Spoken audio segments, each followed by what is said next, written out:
Selamat berjumpa kembali di channel Jendela Dharma, teman-teman sekalian.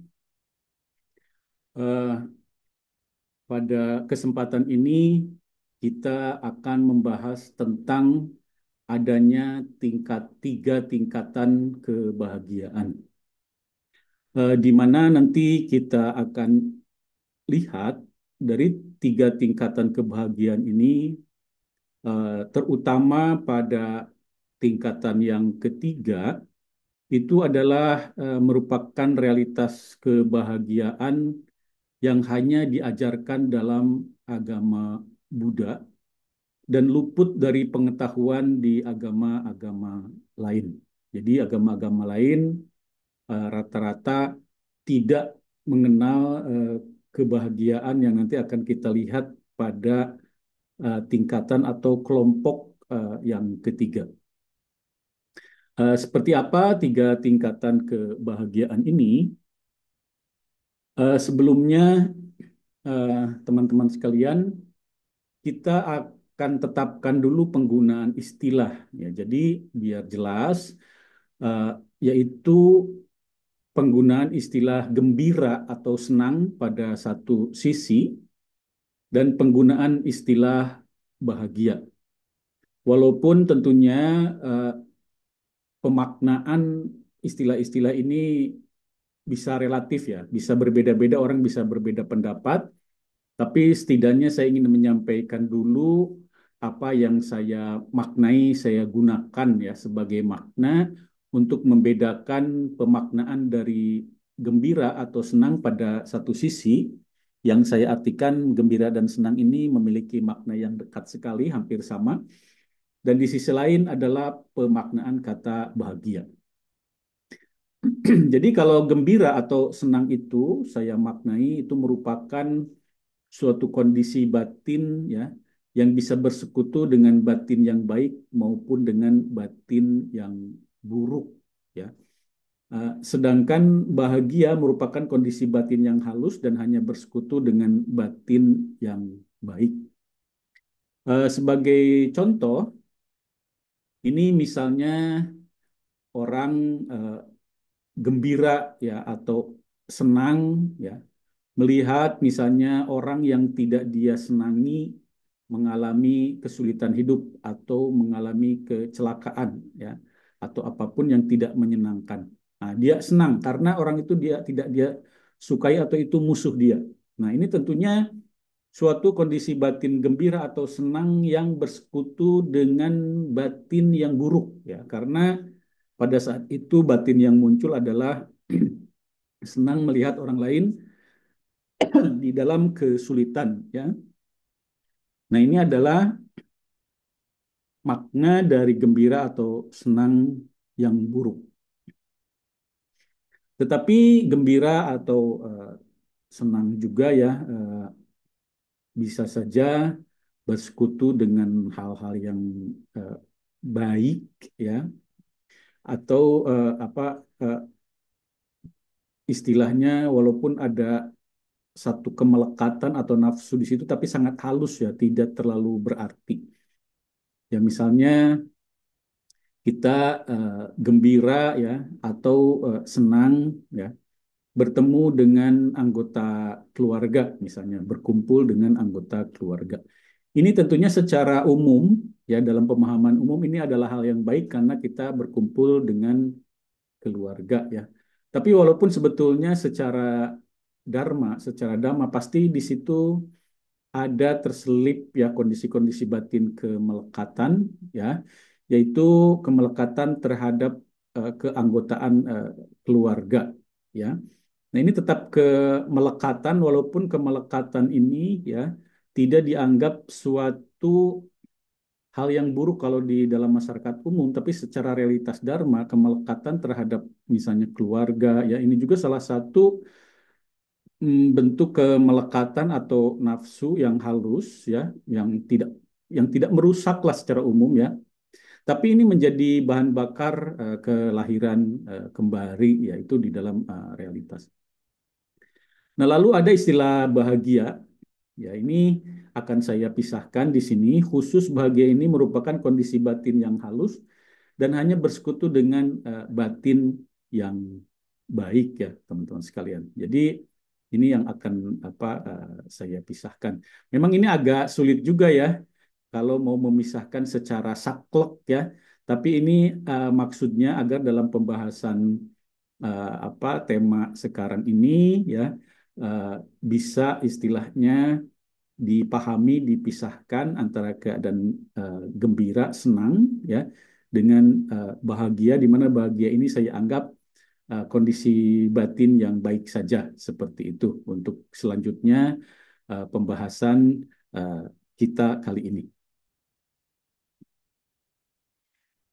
Nah, teman-teman sekalian, eh, dalam kesempatan ini saya ingin membagi adanya tiga tingkatan kebahagiaan atau tiga kelompok kebahagiaan. Disebut tingkatan karena memang ini penulisan satu 2 3 ini berdasar tahapan kemuliaannya. Jadi seperti tingkatan, tapi bisa juga disebut kelompok ya, tiga kelompok kebahagiaan.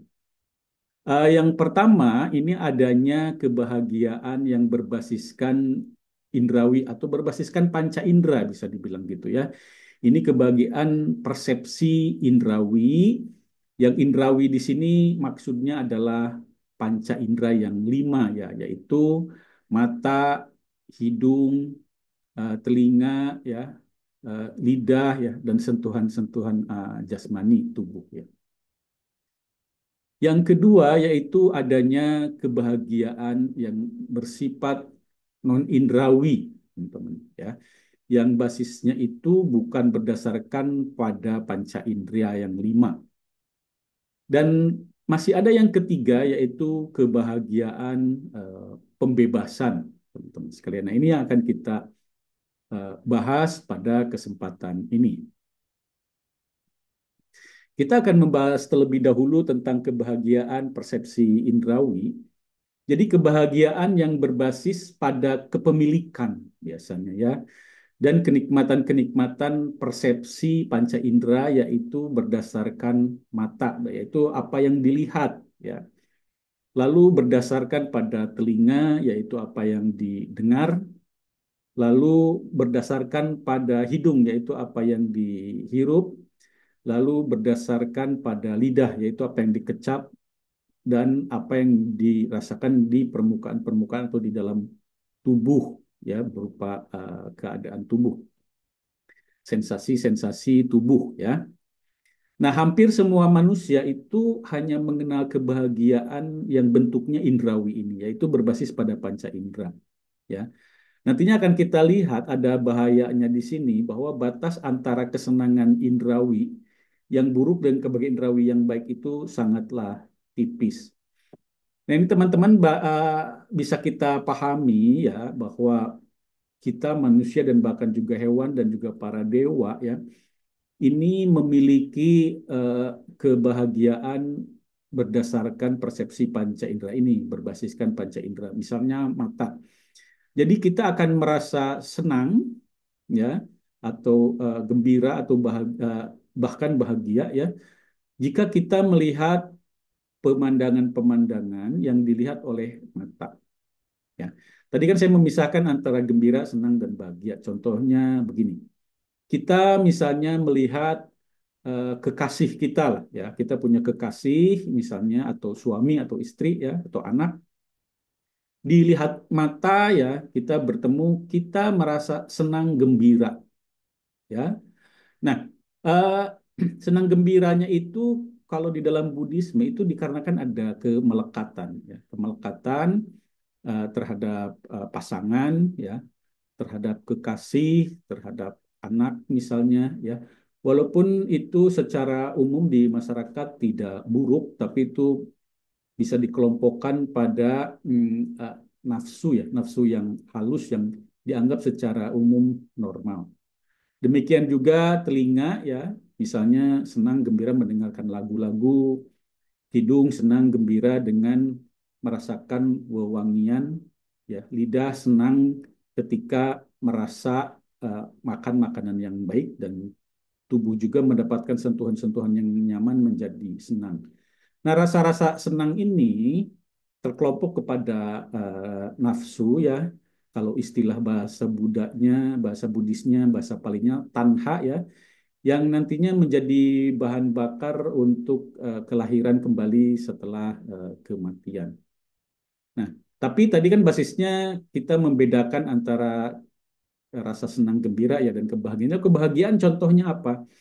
Kebahagiaan ini ya eh, persepsi-persepsi panca indera yang apa yang dianggap ya lebih mulia. Kalau mata misalnya ya, mata itu melihat taruhlah melihat sekelompok biku misalnya. Seorang apa umat Buddha melihat sekelompok biku, batinnya menjadi tenang dan bahagia. Nah, berdasarkan persepsi apa yang dilihat ya batinnya menjadi tenang dan bahagia. Lalu telinga. Misalnya seorang Buddhis mendengar misalnya Parita dibacakan atau Sutta Pitaka dibacakan ya, maka dia menjadi bahagia batinnya ya. Nah, hidung dan lidah ini agak sulit contohnya ya karena hidung dan lidah ini ya objek-objeknya itu bisa dianggap kok agak susah nyari contoh yang mulia ya. Kalau hidung kan wewangian ya. Itu biasanya ya otomatis kalau orang biasa ya yang belum tersucikan itu ketika menghirup wewangian otomatis ada rasa suka yang apa berbasiskan pada apa pada kemelekatan ya, ada nafsu-nafsu di situ walaupun bukan nafsu yang kasar. Demikian juga lidah ya ketika mengecap ya itu otomatis ya biasanya eh, berlandaskan nafsu juga demikian eh, keadaan tubuh ya misalnya oh udaranya nyaman ya dia menginginkannya ya. Kalau tidak nyaman dia menolaknya. Nah, tetapi bisa terjadi juga kontak-kontak atau sensasi-sensasi atau rasa apapun yang dirasakan di lidah, di hidung, di tubuh ini bisa jadi baik, kebahagiaan baik ketika orang itu penuh kesadaran ya. Contohnya misalnya apapun yang dia rasa di hidung, dia pahami bahwa itu adalah buah karma. Apapun yang dirasa di lidah ya, mau enak, mau tidak enak itu adalah buah karma ya. Dan juga demikian sensasi-sensasi yang ada di tubuh itu adalah buah karma dan ketika dia punya kesadaran seperti itu ya itu adalah termasuk kepada golongan apa pikiran yang baik ya bukan yang buruk tapi tentunya sangat eh, susah ya karena itulah ya batas di sini sebut antara kesenangan indrawi tadi ya dengan eh, yang buruk ya, walaupun buruknya tidak buruk banget misalnya ya, dengan kebahagiaan indrawi itu sangat tipis ya batasnya ya. Karena itu pula alam indrawi ini ya kan ada nantinya alam yang menyenangkan dan yang tidak menyenangkan yaitu alam indrawi yang tidak menyenangkan seperti alam neraka, alam binatang, alam hantu misalnya ya. Sedangkan alam indrawi yang menyenangkan misalnya termasuk alam manusia ya walaupun banyak yang tidak menyenangkan juga di alam manusia ya tapi eh, bisa dinyatakan ya banyak senangnya. Dan di alam dewa itu dianggap lebih jauh lebih banyak eh, senangnya. Nah, jadi alam indrawi ini ada dua alam, alam yang menyenangkan dan tidak menyenangkan karena memang disitulah terjadi batas-batas keadaan batin yang berbasis indrawi ini, ada keadaan batin yang mulia dan ada keadaan batin yang buruk ya, yang berdasarkan pada persepsi-persepsi panca indera tadi, teman-teman sekalian. Nah, di dalam hampir semua agama yang ada, yaitu ketika ditawarkan kebahagiaan indrawi ini, ya itu banyak di dalamnya sebetulnya kesenangan, ya bukan kebahagiaan yang mulia, tapi kegembiraan yang kesenangan yang sebetulnya penuh dengan nafsu-nafsu, ya, tapi nafsu-nafsu yang masih dimaklumi secara sosial budaya, ya. Nah, eh,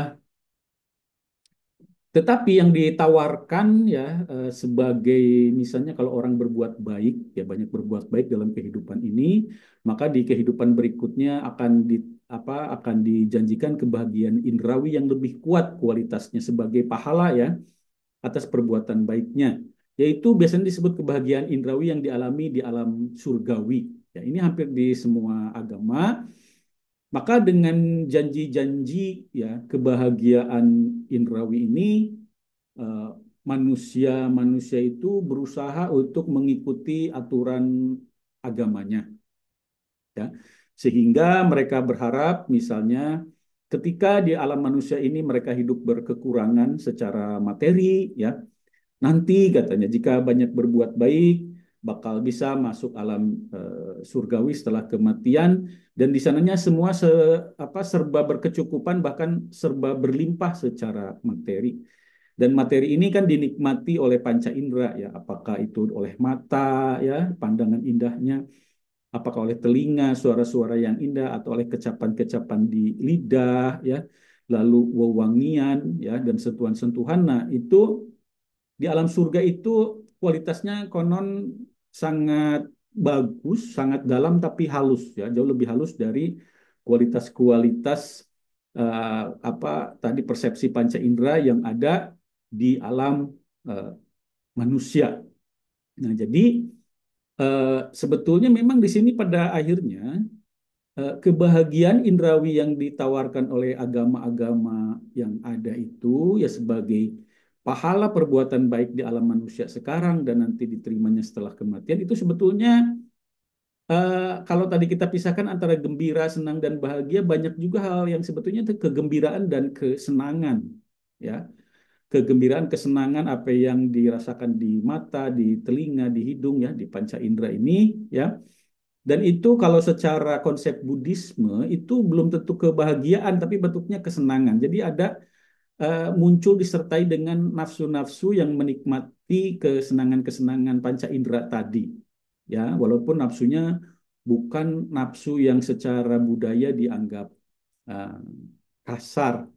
Nah, sayangnya teman-teman sekalian, nafsu-nafsu yang walaupun tidak dianggap kasar tadi, ya ketika suatu makhluk misalnya masuk ke alam surga dan di sana hanya menikmati kesenangan-kesenangan panca indera tadi, ya, tanpa ada kebahagiaan yang luhur, ya, itu bisa juga membawa kelahiran kembali berikutnya di alam buruk, ya, walaupun dia misalnya di alam surga tidak membunuh, misalnya tidak seperti itu, ya, tidak berzinah juga, ya, tapi karena hampir seluruh waktunya digunakan untuk menikmati kesenangan indrawi yang ada nafsu, ya, walaupun nafsunya bukan nafsu yang yang buruk, yang misalnya sampai melanggar sila kalau di dunia ini, ya, itu pada akhirnya tidak diproduksi pikiran-pikiran luhur. Apa itu pikiran luhur, ya, yang berbasis indrawi seperti memberi, ya, berderma misalnya, ya, bersedekah, itu termasuk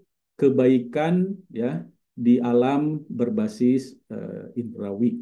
Nah, di alam surga kan mau memberi ke siapa, ya, semuanya dalam keadaan berkecukupan. Jadi berdana memberi itu biasanya hanya bisa dilakukan di alam manusia, ya, di alam hewan juga bisa, ya, seperti, dan mungkin juga di alam di alam hantu juga bisa, ya. Di alam neraka mungkin nggak bisa, ya, karena tidak ada yang untuk diberikan misalnya. Tapi kalau di alam dewa ini ada banyak yang bisa diberikan tapi tidak ada yang menerima. Jadi sulit untuk berbuat kebaikan dengan basis berdana seperti itu. Ya, jadi di alam-alam indrawi ini apa yang bentuknya pelepasan materi, ya, itu kebaikan, ya, berdana, memberi. Dan yang kedua adalah bentuk-bentuk dalam indrawi ini yang disebut baik kalau justru, ya, orang itu mengendalikan apa yang dirasa dari kontak-kontak panca indera. Ada pengendalian. Jadi si panca inderanya itu tidak hanya dinikmati secara lepas, ya, tapi dilakukan pengendalian. Nah, pengendalian-pengendalian atas panca indera inilah yang disebut moralitas, ya, teman-teman. Jadi menjaga moralitas itu sebetulnya, ya, maknanya salah satunya adalah menjaga, ya, apa-apa yang dialami oleh panca indera, baik itu yang menyenangkan maupun tidak menyenangkan, tidak men-trigger munculnya bentuk-bentuk nafsu, ya, atau tidak men-trigger juga bentuk-bentuk kebencian atau ketidaksenangan atau kesedihan seperti itu, ya.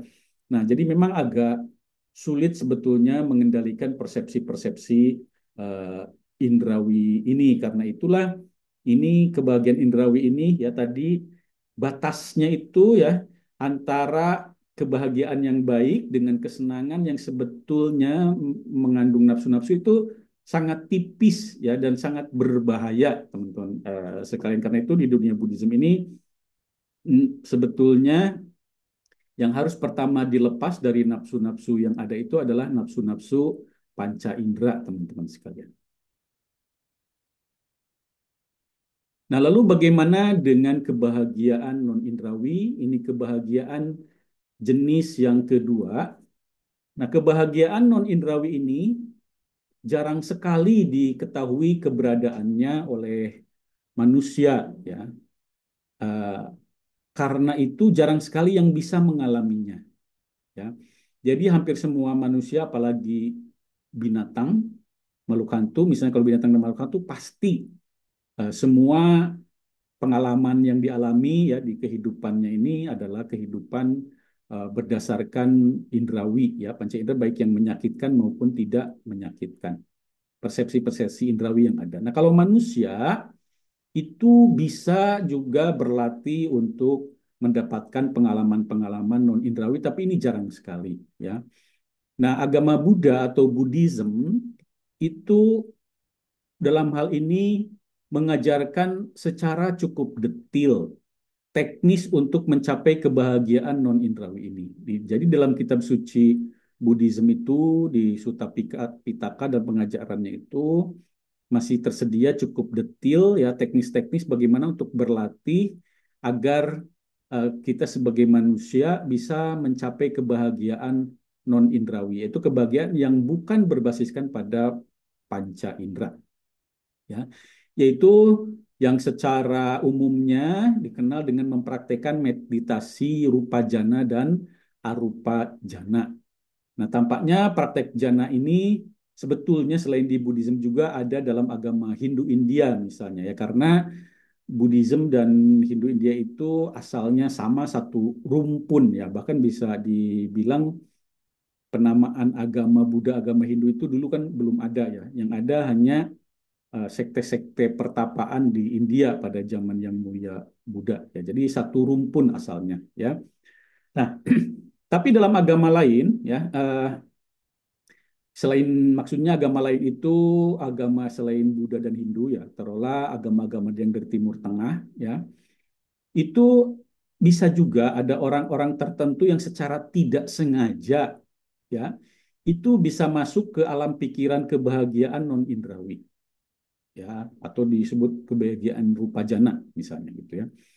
Nah, tetapi karena prakteknya tidak diajarkan sebetulnya teknis bagaimana untuk mendapatkan kebahagiaan indrawi ini tidak diajarkan teknisnya di agama tersebut ya, tidak dikenal teknisnya, maka sering ya dianggap praktek bid'ah atau praktek-praktek yang di luar ajaran yang tidak diajarkan dan dianggapnya menyimpang ya. Juga memang yang mengalaminya itu seringkali ya pada akhirnya mengalami persepsi salah ya dengan mengaitkan pengalaman non indrawinya itu atau pengalaman jananya itu sebagai kebersatuan dengan sosok agung eksternal yang mereka sebut seperti misalnya dengan nama Tuhan atau God ya. Nah, jadi di agama-agama selain Buddhism dan Hindu itu kadang ada pula yang misalnya di agama-agama Timur Tengah itu dikarenakan mereka melakukan puja ya dengan berdasarkan misalnya mengucapkan kalimat-kalimat tertentu ya. Eh, kalau bahasa apa bahasa Arabnya disebut zikir misalnya kalimat-kalimat tertentu ya. Kalau di Buddhism atau di Hindu itu mungkin semacam mantra ya. Jadi itu karena konsentrasi sedemikian rupa ya terhadap apa yang diucapkan sehingga persepsi-persepsi indrawi untuk sementara itu tidak mereka rasakan sehingga mereka masuk suatu dimensi baru alam pikiran yang mungkin ya mirip rupa jana misalnya jana pertama misalnya seperti itu ya tapi mereka tidak menyebutnya sebagai jana pertama hanya itu sebagai keheningan ya nah ini karena tidak dikenal secara teknis di agama mereka, kondisi seperti itu, seringkali mereka mempersepsikan keheningan itu ya sebagai keheningan mereka sebut absolut dan mereka lihat ya tidak ada persepsi-persepsi panca indera, maka mereka mempersepsikan itu sebagai oh inilah kebersatuan dengan keadaan kebersatuan dengan Tuhan seperti itu ya teman-teman sekalian. Nah, kebahagiaan non indrawi atau kebahagiaan tadi disebut jana itu, teman-teman sekalian, itu memiliki jarak yang cukup jauh ya dari kesadaran indrawi. Karena justru eh, selama berada dalam apa kondisi pikiran jana ya, pikiran non indrawi itu memang persepsi-persepsi indrawi tidak ada. Walaupun memang nanti kan secara teknisnya dibagi-bagi ya kesadaran jana itu misalnya dalam rupa jana itu ada rupa jana satu, rupa jana 2 sampai 4 misalnya. Nah, di rupa jana satu itu sebetulnya masih dekat dengan kesadaran indrawi ya. Karena disebut di situ ada faktor batin atau cetasika yang disebut witaka wicara ya. Itu sebagai eh, komponen kesadaran batin eh, yang membatasi atau menjadi pintu ya antara kesadaran indrawi dengan kesadaran non indrawi ya. Nah, jadi dalam kebahagiaan non indrawi ini itu tidak ada kedekatan dengan karakter batin yang buruk ya, seperti nafsu indrawi yang buruk ya. Tidak ada kekecewaan di dalamnya, tidak ada kemarahan, kebencian dan tidak ada keinginan-keinginan indrawi ya.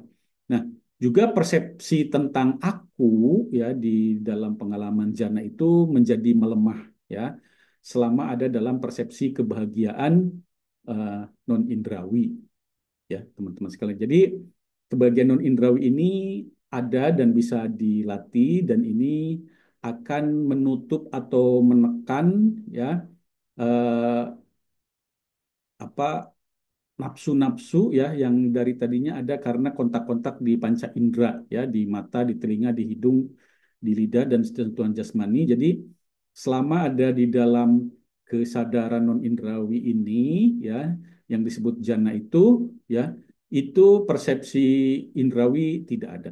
Nah, ketika dikatakan tetapi juga ketika orang keluar ya dari kesadaran non indrawi ini jana ini ya kembali misalnya bisa mempersepsi kesadaran indrawi itu bisa tapi untuk beberapa saat ada yang bilang beberapa jam ya itu eh, nafsu-nafsu indrawinya tidak muncul walaupun persepsi indrawinya ada tapi tidak disertai dengan tanha atau nafsu ya nafsu indrawi kemelekatan jadi kesadaran indrawinya sudah ada tetapi untuk beberapa saat tidak disertai nafsu-nafsu keinginan, kemelekatan indrawi ataupun kekecewaan, penolakan indrawi. Itu dikarenakan kekuatan kesadaran jana atau kekuatan kesadaran indrawinya masih ada seperti itu beberapa saat.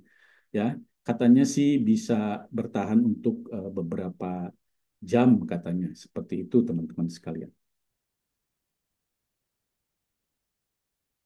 Nah, selain kebahagiaan tadi persepsi indrawi dan non indrawi, ya ini khusus di Buddhism sebetulnya ada kebahagiaan pembebasan. Ini yang ketiga yang sebetulnya ini tidak ada di agama atau ajaran yang lain, ya.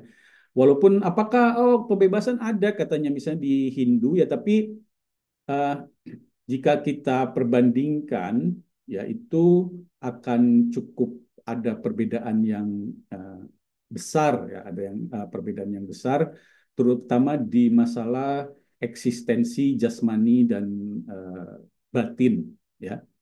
Nah, di mana kalau di Hinduisme itu ada sesuatu eksistensi batin yang kekal, ya.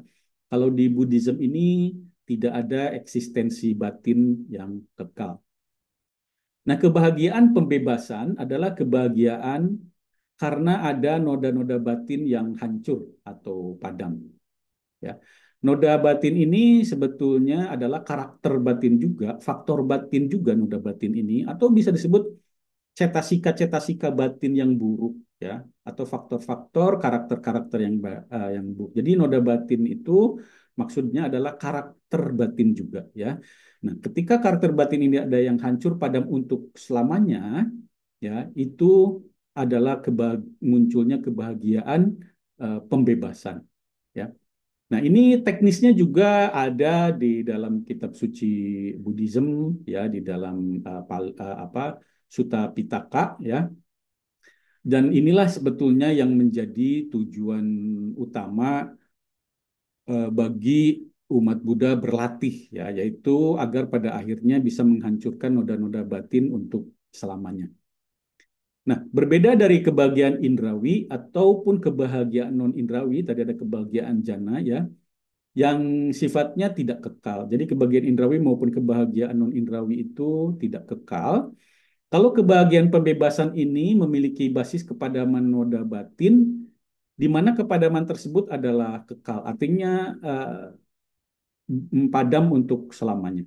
Misalnya ada nafsu-nafsu tertentu atau pandangan salah di dalam batin sebagai karakter, dikarenakan latihan-latihan tertentu ya yang diajarkan oleh seorang Buddha, maka kotoran batin atau karakter batin yang kotor tadi atau pandangan salah yang kotor tadi padam untuk selamanya. Inilah yang disebut kekal adalah ketika padam tidak muncul lagi seperti itu ya.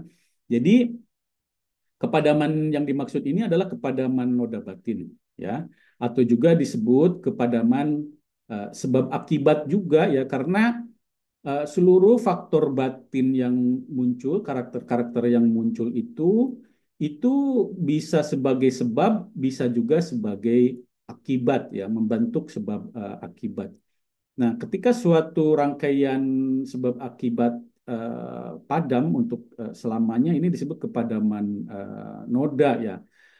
Jadi misalnya, oh adanya pandangan-pandangan salah, misalnya pandangan salah tentang adanya kekekalan batin atau inti batin yang disebut ruh, misalnya itu adalah pandangan salah, ya, awija itu, ya, uh, micaditi. Nah, ketika dengan latihan-latihan tertentu, dengan belajar dhamma dengan baik, ya, yoniso manasikara, ya, artinya perhatian yang terarah, ya, mendengarkan dharma-dharma yang baik dan memahami makna-makna dhamma, bisa muncul kebijaksanaan yang bisa menghancurkan kesalahpahaman pengertian atau kesalahpahaman pandangan yang disebut micaditi tadi ya, itu hancur dan tidak muncul lagi. Nah, micaditi kesalahan pandangan itu ya sebagai karakter batin ya, itu bisa mengakibatkan banyak hal dalam perbuatan ya, sehingga perbuatan yang dilakukan itu menjadi perbuatan salah. Nah, dengan padamnya pandangan-pandangan tadi itu, pandangan salah itu padam, maka semua perbuatan-perbuatan yang bisa muncul diakibatkan oleh pandangan salah juga menjadi ikut padam dan tidak muncul lagi karena sebabnya sudah padam. Jadi ada rantai kepadaman sebab akibat yang hancur ya. Misalnya baru sebagian dulu misalnya, bisa juga keseluruhan, yaitu disebut kepadaman. Dan istilah lain dari kepadaman ini adalah nibbana ya. Jadi nibbana ini adalah sebetulnya eh, kepadaman dari sebab akibat ya, ketiadaan sebab dan ketiadaan akibat ya, itulah yang disebut nibbana ya, ketika sebab akibat padam disebut bahasa palingnya niroda ya, itu juga disebut nibbana. Nah, jadi kebagian jenis pembebasan ini hanya ada di dalam ajaran Buddhism dan bisa dipraktekkan oleh setiap makhluk yang baik ya, dan juga buahnya atau hasilnya bisa didapatkan lewat latihan-latihan yang ada yang hanya diajarkan oleh seorang Buddha ya. Kalau oleh dari utusan-utusan agama lain, tokoh-tokoh tertinggi agama lain, utusan-utusan agama lain, termasuk yang dianggap sebagai utusan dari Tuhan, ya, ajaran ini tidak ada, ya. Teknis yang nibbana ini tidak ada. Yang ada adalah tadi dorongan-dorongan untuk berbuat baik agar mendapat pahala di alam surgawi, pahala yang lebih dalam, ya.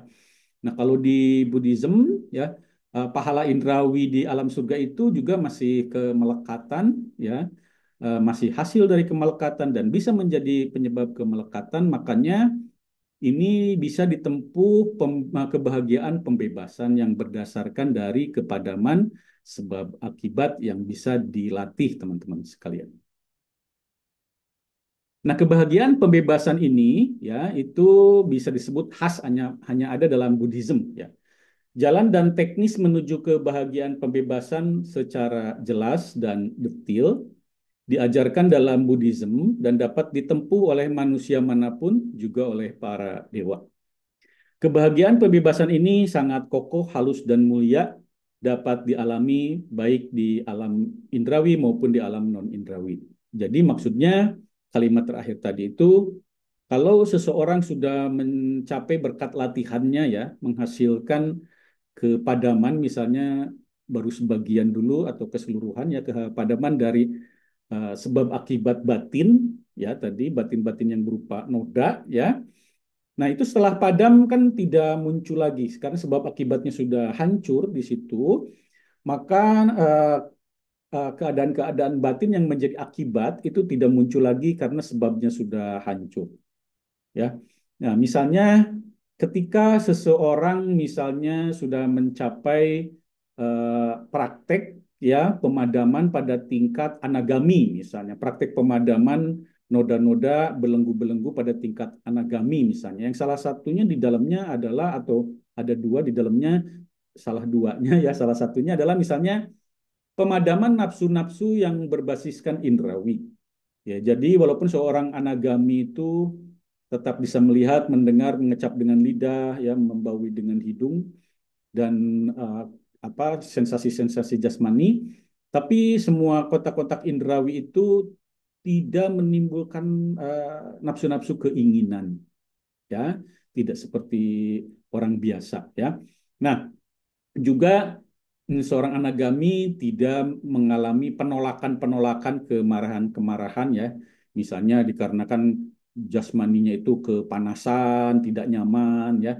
Itu tidak ada rasa penolakan ya. Nah, jadi hal-hal apa penolakan atau biasa disebut kebencian akan suatu keadaan misalnya dan nafsu-nafsu keinginan itu bentuk sebab akibat untuk memunculkan dua hal tersebut sudah padam di dalam batin seorang yang disebut anagami. Nah, kalau sudah padam ya, maka walaupun seorang anagami itu biasanya sudah memahami dan menguasai teknis untuk mempraktekkan alam pikiran jana tadi, non indrawi, walaupun demikian ketika dia memasuki kembali ke kesadaran alam indrawi ya, itu tetap tidak memunculkan nafsu atau kemarahan atau kebencian, ketidakberkenanan pada batin seorang anagami. Kenapa? Karena sebab akibat untuk kemunculan nafsu indrawi atau ketidakberkenanan indrawi itu sudah hancur, ya, sudah nibana di dalam hal itu, sudah niroda, ya, sudah hancur, sehingga sebab akibatnya tidak ada. Maka walaupun seorang anagami ya eh, mengalami kembali ya kesadaran-kesadaran indrawi, itu kesadaran-kesadaran indrawinya itu hanya kesadaran indrawi yang luhur, yang baik, yang tidak memunculkan nafsu maupun ketidakberkenanan. Inilah kebahagiaan yang paling mulia ya, yang di dalam Buddhism ditawarkan untuk dilatih ya oleh baik oleh manusia maupun oleh para dewa ya, teman-teman sekalian. Baik teman-teman sekalian, itu mungkin pada kesempatan ini yang bisa saya sampaikan sebagai bahasan di channel Jendela Dharma.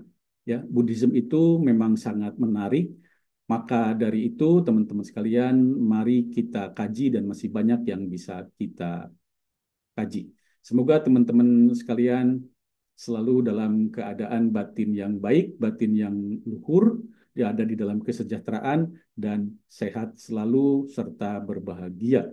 Terima kasih teman-teman sekalian.